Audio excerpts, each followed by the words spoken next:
श्री सद्गुरु महाराज की जय।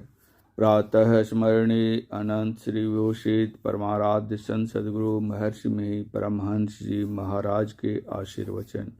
मन लगाते लगाते सरल हो जाएगा।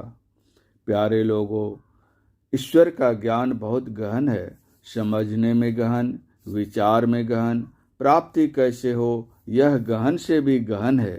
परंतु यदि ईश्वर दर्शन नहीं प्राप्त करो तो संसार में रहने का क्लेश कभी नहीं छूटेगा।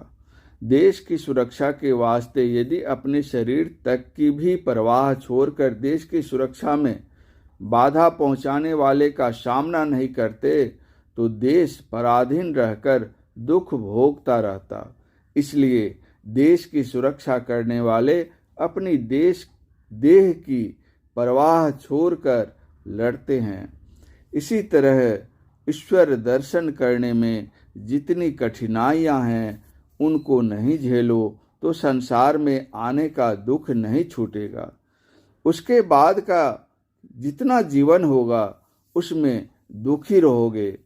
सुनने में जो कठिनाई मालूम होती है, करते करते वह हल्की हो जाती है और धीरे धीरे उसी में मन बैठता है और वह सुगम हो जाता है। मेरी इस बात का तब विश्वास करोगे जब तुम स्वयं करोगे। यदि तुम मेरे लिए यह समझो कि रोचक बात कहकर ईश्वर प्राप्ति के कर्म में लगाना चाहते हैं तो मैं कहूँगा कि आपको इसकी अनुभूति नहीं है, इसकी जानकारी नहीं है।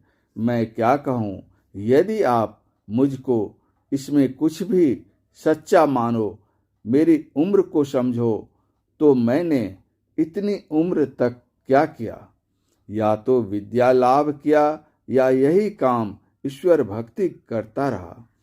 इतने में मुझको कुछ भी अनुभूति नहीं हुई, यह विश्वास करने योग्य नहीं है। यदि मेरी तहकीकात करना चाहो तो मिल सकती है। विद्याभ्यास, सत्संग और उपासना, जो कर्म इसके लिए अपेक्षित हैं उन्हीं में अपने को लगाया है। मैं अपने साधन के बल से कहता हूँ, बिल्कुल ठीक है। सुनने में कठिन, करने में कठिन, पर मन लगाते लगाते इतना सरल हो जाएगा कि इसके बिना रह नहीं सकोगे। आपके ख्याल में होगा कि सो जाऊं, तो भी यही बात ख्याल आवे और दूसरी बात मिट जाए तो जो उपासना में खलल पहुंचाती है। जो सुनने में और आरंभ करने में कठिन है वह किस बात के लिए?